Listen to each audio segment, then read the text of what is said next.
Hello my lovelies, it's Mrs. Enver. I'm going to read a storybook to you now. It was a favourite one of when my children were little and I hope you like it. It's called Giraffes Can't Dance.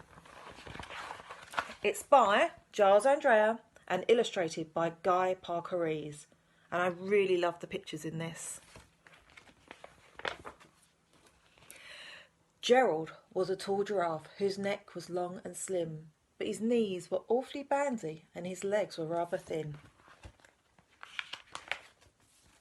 He was very good at standing still and munching shoots off trees, but when he tried to run around, he buckled at the knees.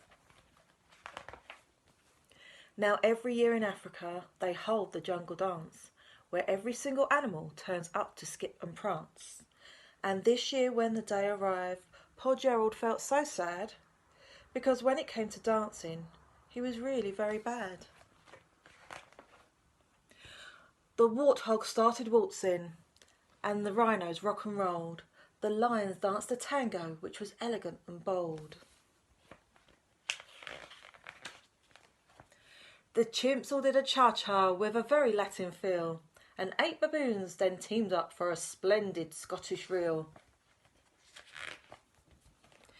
Gerald swallowed bravely as he walked towards the floor, but the lions saw him coming and they soon began to roar.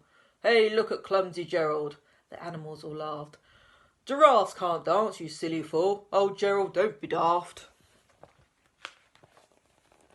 Gerald simply froze up. He was rooted to the spot. "They're right," he thought. "I'm useless. Oh, I feel like such a clot." So he crept off from the dance floor and he started walking home. He'd never felt so sad before, so sad and so alone.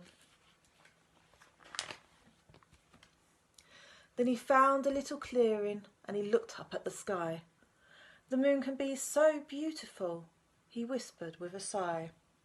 "Excuse me," coughed a cricket, who'd seen Gerald earlier on, "but sometimes when you're different, you just need a different song." "Listen to the swaying grass and listen to the trees. To me the sweetest music is those branches in the breeze. So imagine that that lovely moon is playing just for you.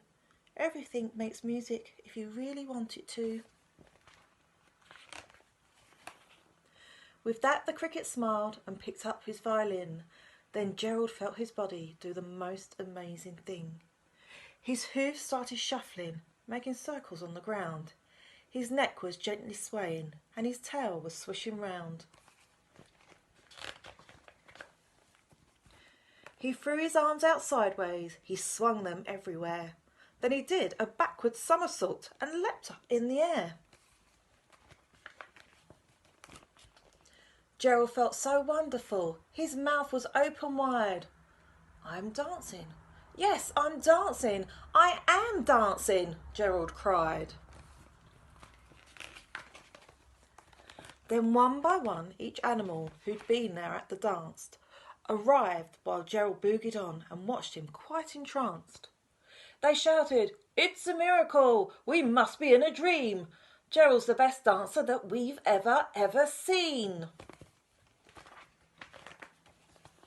"How is it that you dance like that? Please, Gerald, tell us how." But Gerald simply twizzled round and finished with a bow. Then he raised his head up and looked up at the moon and stars above. "We all can dance," he said, "when we find music that we love." Thank you for letting me read to you, and I'll see you soon. Lots of love.